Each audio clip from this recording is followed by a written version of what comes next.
La province de la Mongala, bientôt connectée au monde grâce aux nouveaux équipements acquis par le chef de l'exécutif provincial, vient donc de bénéficier d'un lot important de matériel pour la télévision et la cérémonie de remise de ce matériel a été procédée par les directeurs techniques de la RTNC au nom de la DG. Sylvie Elengue, vous allez suivre le détail tout à l'heure, mais avant cela, c'est dans la place à l'actualité.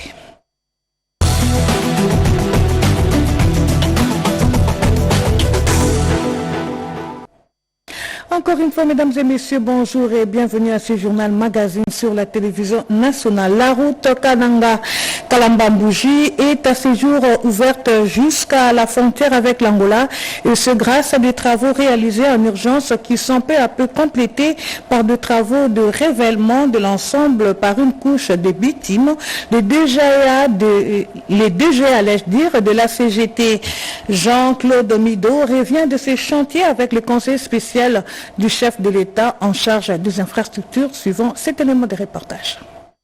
Entièrement couverte de bout en bout, la route Kananga-Kalamba-Mbouji donne beaucoup d'espoir pour la suite. En cette première partie du mois de juillet 2025, 6 à 7 heures de temps sont encore nécessaires pour atteindre Kalamba-Mbouji au départ de Kananga. C'est déjà beaucoup mieux que dans un passé récent, et une fois les travaux définitifs réalisés, le temps de parcours tombera encore beaucoup plus bas. Voilà la conclusion à tirer de la visite effectuée sur cet axe par le conseiller spécial du chef de l'État, Martin Kabouya, qui accompagné le DGA de la CGT, Jean-Claude Midombouete. Sur la section comprise entre le village Matamba et Chinyamam, les deux autorités ont apprécié les premiers travaux de la phase définitive du projet. Ici, ces fonds, des caniveaux maçonnés et un début de rechargement de la couche de base. Sur le parcours, l'attention des deux officiels était focalisée sur la praticabilité de cet axe. L'ouverture, qui a été idéalement réalisée jusqu'à la rivière Kassai,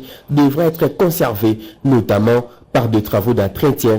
Martin Kabouya, se souvenant d'où vient cette province en matière d'infrastructure, sollicite l'accompagnement de la population. Le directeur général adjoint de la CGT, Jean-Claude Midombouete, s'est dit satisfait des travaux d'ouverture qui vont inévitablement nécessiter un travail d'entretien et de surveillance des points chauds. Nous sommes satisfaits de l'état d'avancement des travaux en termes de praticabilité, mais néanmoins il faudra signaler ici qu'il y a des travaux que la CGT continue à effectuer, et je suis certain que d'ici 1 ou 2 mois, que nous aurons une praticabilité plus effective et plus efficiente. Pour rappel, financé par le programme sino-congolais, les 230 km de la route Kananga-Kalamba-Mbouji sont prévus pour être revêtus en 3 ans, soit d'ici fin 2027.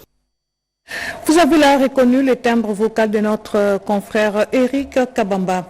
Les coordonnateurs du PDDRCS poursuivent son séjour dans la province du Tanganyika. Sur place, Jean Dédié Désiré Ntanga a visité le site pilote Kasombondo des ex-combattants. Il a été également reçu par le vice-gouverneur de province Isidore Kabwe. Ensemble, ils ont évoqué des questions liées à la sécurité.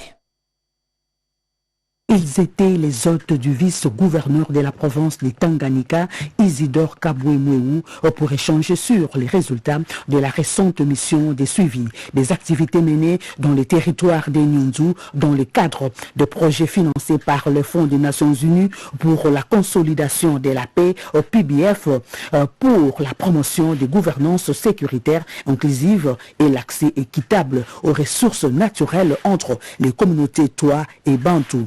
Ils, ce sont la coordinatrice du PBF, le représentant de quelques agences onusiennes et le coordonnateur national du PDDRCS, Jean Dédié Désiré Ntanga Tita. On a eu un certain nombre d'activités, notamment la mission d'évaluation qui a été conduite à Nyunzu. C'était très important de venir souligner cela et de féliciter l'exécutif provincial pour l'intérêt apporté à ces projets PDDRCS appuyés par le PBF. On est impliqué dans la province de Tanganyika depuis plusieurs années. On va maintenant embarquer un nouveau projet en appui au PDDRCS. Si le gouvernement s'implique, ça peut porter beaucoup plus loin, même au-delà du PBF. Par ailleurs, le coordonnateur national du PDDRCS a effectué une visite de terrain sur le site pilote de Kassabondo, situé à une quinzaine de kilomètres de la ville de Kalemi. Sur place, il a procédé à une évaluation des infrastructures du site destiné à accueillir les activités de démobilisation et réinsertion des ex-combattants.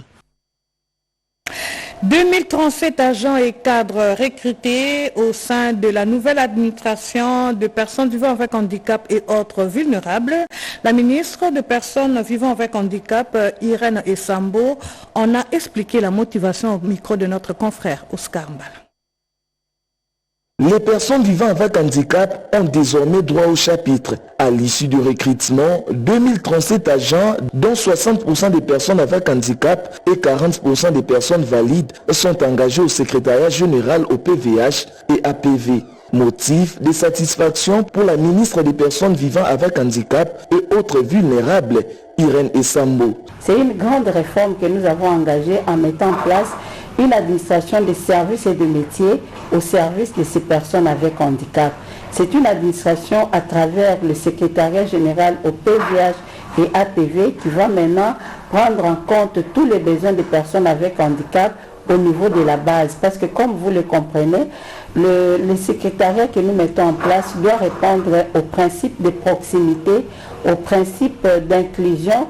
C'est un secrétariat modèle d'inclusion sociale. On y trouve les personnes avec handicap et les autres qui n'ont pas de handicap. Et pour ça, nous disons vraiment merci au président de la République. Pour la première fois dans notre pays, nous allons avoir une administration avec des services d'autonomisation, des services d'inclusion sociale pour ces catégories. En même temps aussi, nous disons merci à son Excellence, Madame Judith Soumina, notre chef du gouvernement, parce qu'elle nous a accompagnés dans ces processus. Encore, nous disons merci au VPN Liaou. Il a mis à notre disposition des experts qui ont travaillé avec nous et voilà, nous rendons public les résultats de ce travail. Ces désormais agents du secrétariat général au PVH et APEV vont bénéficier de tous les avantages liés à leurs fonctions. Cette réforme que nous avons engagée a pris en compte tous les aspects. Ils ont les numéros matricules, ils sont mécanisés. Nous sommes en train de nous battre pour qu'ils aient même la prime. Parce qu'ils ont les salaires de base, il faut qu'ils aient aussi la prime. Rappelons que ces nouveaux agents de l'État seront affectés et notifiés ultérieurement par le secrétaire général au PVH et APV. Notons également que le ministre de la Communication et Médias, porte-parole du gouvernement congolais, Patrick Mouyaya, est intervenu au colloque international sur la diplomatie et les enjeux du monde actuel organisé par les collèges de hautes études de stratégie et de défense. C'était hier samedi 12 juillet 2025. S'agissant du rôle des médias congolais dans les contextes de la crise actuelle dans une partie orientale de la République démocratique du Congo, le ministre Patrick Mouyaya reconnaît les efforts des médias dans la résolution de la crise, tout en soulignant qu'il reste encore beaucoup à faire. Gaëtan Magalano nous en dit long. Intervenant au colloque international sur la diplomatie et les enjeux du monde actuel organisé par CHESD, le ministre de la Communication et Médias articulé son exposé sur le rôle des médias dans la construction de la paix dans la région de Grand Lac. J'ai eu l'occasion de revenir sur notre expérience pratique depuis que nous sommes aux responsabilités au niveau du ministère de la Communication et des Médias, en faisant une petite analyse de l'environnement médiatique de la région. Vous constatez que la RDC, c'est le pays qui compte le plus grand nombre des médias. C'est le seul pays dans la sous-région qui a cette pluralité d'opinions. S'agissant du rôle des médias dans le contexte de la crise actuelle dans la partie orientale de la RDC, les porte-parole du gouvernement a reconnu que ces derniers jouent effectivement leur partition. Ce n'est plus seulement les médias qui servent de canaux de communication. Nous avons des réseaux sociaux et tous ceux qui y apparaissent. Et parfois avec des identités masquées qui servent la cause de l'ennemi. Mais c'est pour ça que nous avons fait un plaidoyer sur la responsabilité de ceux qui sont les acteurs dans ces différents médias, de ce qui est diffusé, parce que nous devons faire attention de ne pas offrir nos plateformes médiatiques pour le passage du discours de l'ennemi. Patrick Mouyaya a insisté sur la vigilance et le valeur à cultiver pour éviter la manipulation, car tout ce qui est diffusé sur les réseaux sociaux n'est pas forcément fiable ni bénéfique pour l'avenir de la RDC. Il convient de rappeler que plusieurs autres panélistes étaient présents dans ces grands auditoires du CHESD, notamment le député national Jacques Njoli, rapporteur de l'Assemblée nationale de la RDC, et Eric Chikouma, membre de la commission ECOFIN. Je le disais tantôt à l'ouverture de ce journal que la province de la Mongala sera bientôt connectée au monde grâce à l'acquisition des équipements par le chef de l'exécutif provincial. Elle vient donc de bénéficier d'un lot important de matériel pour la télévision et c'est le directeur technique de la RTNC qui a procédé à la remise de ce matériel au nom de la DG Sylvie Elengue-Nyembo. Autre détail dans cet élément de reportage. C'est au nom de la directrice générale de la radio-télévision nationale congolaise, Sylvie Elengue-Nyembo, que le directeur technique de la RTNC TV, Guilain Bassélé, a remis officiellement ce vendredi 11 juillet dans la soirée un lot important contenant un émetteur TV, un kit complet, caméra pour studio, un trépied ainsi que des accessoires tels que câbles, guides ondes et autres. Ces équipements ont été réceptionnés par le gouverneur de la province de la Mongala, Jean-Colin Makala, pour la station de la RTNC Mongala. Motif de satisfaction pour ces derniers et des populations qui désormais suivront en direct tous les événements en temps réel. Il a profité de l'occasion pour remercier le président de la République, le ministre de la Communication et Médias, ainsi que madame la directrice générale de la RTNC, Sylvie Elengue-Nyembo, pour avoir milité au profit de la province de la Mongala de disposer désormais d'un outil de communication. Depuis que nous étions la Mongala, même à l'époque du district, on n'a jamais disposé d'une station propre de la télévision nationale congolaise de la Mongala. Un moment très précieux pour cette population. Et désormais, nous allons hausser nos voix, nos figures, nos actions, les activités du président de la République, chef de l'État, et des membres du gouvernement de la République, Madame la Première ministre, des institutions d'appui à la démocratie et même des parlements vont être visualisés et appréhendés par toutes les couches de la population de la province de la Mongala. La province de la Mongala sera bientôt connectée au monde grâce à ces équipements.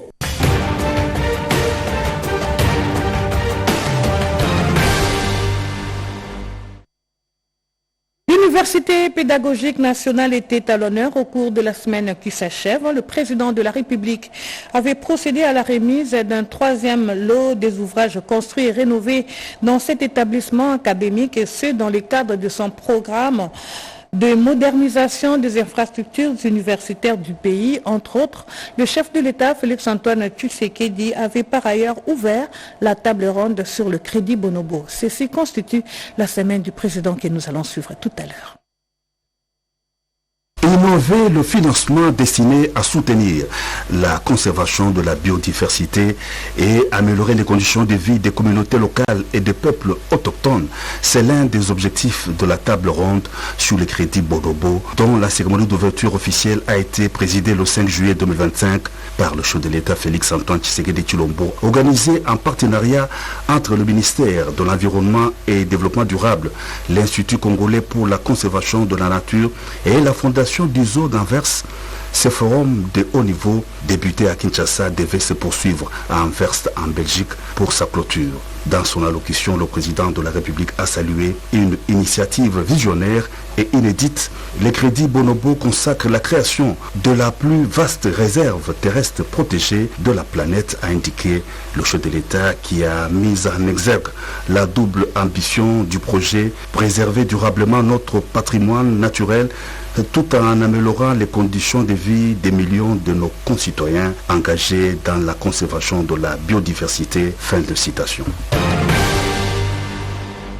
Après ses précédentes visites en 2021-2023, le président de la République Félix-Antoine Tshisekedi Tshilombo est revenu à l'Université pédagogique nationale le 9 juillet 2025 pour procéder à la remise d'un troisième lot de la série d'infrastructures construites et rénovées au sein de cet établissement académique. Le chef de l'État a remis les clés de 2 nouveaux ouvrages prestigieux à la rectrice Yvonne Ibebeke Delupen, les bâtiments modernisés du rectorat et les complexes sportifs construits selon les standards internationaux. En remettant le nouveau complexe sportif, le chef de l'État a aussi lancé les activités sportives interuniversitaires dans tous les milieux des universités, a déclaré la rectrice de l'UPEN. Elle a réitéré la gratitude de son établissement au président de la République pour la mise en œuvre du vaste programme de rénovation et de modernisation des universités en RDC. La tradition a été respectée le vendredi à la Cité de l'Union africaine. Le chef de l'État, Félix-Antoine Tshisekedi Tshilombo, a présidé la 51e réunion ordinaire du Conseil des ministres. La première ministre Judith Suminwa, tous les membres du gouvernement présents à Kinshasa ont pris part à cette rencontre hebdomadaire qui a inscrit à son ordre du jour notamment l'évaluation de la situation sécuritaire, humanitaire et épidémiologique, ainsi que celle relative au marché d'échange des biens et services. Le compte rendu de la 51e réunion ordinaire du Conseil des ministres a été fait par le ministre de la Communication et des Médias, Patrick Mouyaya, porte-parole du gouvernement.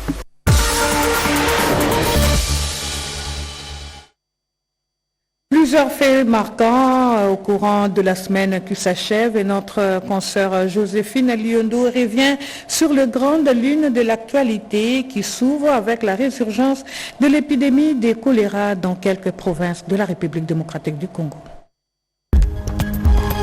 Une semaine qui s'est achevée avec une nouvelle sur la résurgence du choléra. Pour ce faire, le ministre de la Santé publique, Hygiène et Prévention a fait le point sur la situation sanitaire en cours. À ce stade, l'on a constaté une montée en termes de cas enregistrés dans 17 sur les 26 provinces, parmi lesquelles la Chopo, le Sud Kivu et Kinshasa en première ligne. 33 000 cas signalés avec la moyenne de 130 cas détectés par semaine dans la ville de Kinshasa. Dans l'entretemps, des kits de désinfectants composés de chlore, purifiants et autres produits ont été remis aux responsables de l'orphelinat Makoko dans la commune de Mongafula où 11 cas de décès causés par l'épidémie de choléra ont été enregistrés. C'était à l'issue d'une réunion d'urgence tenue par le secrétaire général à la santé publique. Lutte contre le choléra dans les quartiers défavorisés de Kinshasa, la régie des eaux a mis en circulation ses camions citernes pour desservir la population en eau potable. À cela s'ajoutent ces 2 laboratoires mobiles et 2 véhicules ateliers pour la sensibilisation. Intégration de la santé mentale dans les soins primaires en RDC, cette problématique a fait l'objet d'un atelier organisé conjointement par le Programme national de la santé mentale et la santé rurale à Kinshasa. Objectif, réfléchir sur les pesanteurs persistants, priorités d'action et les modalités concrètes pour sa mise en œuvre effective. Insécurité à Kinshasa, des bandits armés ont comparu lors d'une audience foraine du tribunal militaire de Kinshasa-Gombe. 20 d'entre eux soupçonnés d'appartenir au Kuluna sont poursuivis pour terrorisme. Les 3 autres sont accusés de braquage à main armée avec usage d'armes de guerre. Cette procédure s'inscrit dans le cadre de l'opération Ndobo menée par le vice-premier ministre, ministre de l'Intérieur, en collaboration avec la police nationale congolaise visant à éradiquer le banditisme urbain et la criminalité. Dans le volet environnement, plus de 500 habitations sont menacées par les têtes d'érosion dans le quartier Kogelos dans la commune de Mongafula. Les riverains tirent une sonnette d'alarme en plaidant pour des travaux urgents de génie civil. Dans l'entretemps, les gouvernements congolais et centrafricains ont signé un communiqué conjoint sur l'exécution du projet Bangui Kisangani Bujumbura. Ce projet intégrateur consiste à jeter un pont en béton d'une longueur de 645 mètres du côté Bangui et 850 mètres du côté Zongo. Ces ouvrages faciliteront les échanges commerciaux et économiques. Au terme de sa première audience, tenue mercredi 9 juillet à Kinshasa, le procès de l'ex-garde des Sceaux poursuivi pour détournement a été reporté au 23 juillet 2025. Célébration de la journée nationale du barreau en RDC, plusieurs barreaux à travers le pays ont commémoré le 57e anniversaire de l'existence du barreau congolais qui a vu le jour le 10 juillet 1968. Voilà tout pour le fait d'actu de la semaine. Tournoi TICAD 9, ce tournoi lance officiellement les activités relatives à la participation de la République démocratique du Congo à la 9e édition de la conférence internationale de Tokyo sur le développement de l'Afrique. C'est au mois d'août prochain. Cette cérémonie a eu lieu hier au cercle sportif de judo de la police dans le cadre de préparatifs. Bobete Yengalisamba. La 9e conférence internationale de Tokyo sur le développement de l'Afrique TICAD 9, véritable passerelle stratégique entre le Japon et l'Afrique, se tiendra du 20 au 22 août 2025 à Yokohama. En RDC, à travers le tournoi de judo TICAD 9, le Japon donne ainsi le go des activités relatives à ce grand rendez-vous. Une façon de sensibiliser sur la participation au plus haut niveau de la RDC. C'est une infrastructure qui est comme le symbole de notre amitié. Ça continue jusqu'à maintenant et ça va continuer beaucoup plus.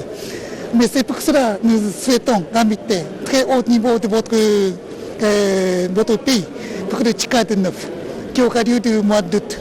Côté congolais, on salue le fruit de l'amitié RDC-Japon à travers plusieurs infrastructures comme le pont Maréchal et le stade de judo de la police nationale congolaise. La RDC a gagné énormément avec la coopération japonaise en infrastructure, en formation, en équipement. La précédente édition où nous avons manifesté le vœu qu'au-delà de Maître Misato Nakamura, que d'autres experts puissent venir. Et aujourd'hui, nous sommes très satisfaits parce qu'au-delà d'elle, un autre expert est venu, un coach, et ce qui a permis à ce que l'édition de cette année soit une édition plus longue, de 4 jours en lieu et place des 3 jours de l'année passée. La TICAD a été initiée en 1993 par le Japon pour des opportunités d'affaires, d'échanges et de discussions de coopération en vue de créer avec des États africains des solutions innovantes pour le développement du continent. L'Ouganda, complice du Rwanda dans la guerre contre la République démocratique du Congo, la balkanisation de la RDC, principale revendication du M23 à la rencontre de Doha au Qatar. Le président de la RDC et du Rwanda sont attendus prochainement à Washington pour la signature de l'accord de paix. Ce sont là quelques titres qui constituent la rétrospective hebdomadaire de la revue de presse suivant cette sélection et présentation de Jean-Pierre Ndolo-Demazou et Girest Tofunji. Bienvenue mesdames, messieurs à cette rétrospective hebdomadaire de la revue de presse. Ouragan.cd annonce la réouverture par l'Ouganda de sa frontière avec Bunagana avec les échanges commerciaux. Une réouverture qui confirme la connivence de l'Ouganda avec le Rwanda pour l'occupation du Kivu et de l'Ituri. L'ONU charge l'Ouganda et l'accuse de soutenir l'AFC et M23, note la référence plus. Ce soutien se fait via son appui à Thomas Lubanga et son groupe armé. Le M23 fait de la balkanisation des Kivu sa principale revendication aux négociations à Doha au Qatar, révèle Congo Nouveau. La rébellion exige pendant 8 ans le contrôle exclusif des provinces du Nord Kivu et du Sud Kivu. La présence de Tshisekedi et de Kagame confirmée dans les prochains jours à Washington par Donald Trump, selon Info27.cd. C'est pour la signature prochaine d'un accord de paix final entre la RDC et le Rwanda. Paul Kagame défie Donald Trump, constate Econos. L'accord du 27 juin entre la RDC et le Rwanda est déjà mis à mal par le président rwandais qui affirme sans rire qu'il ne se sentait pas concerné par ce texte.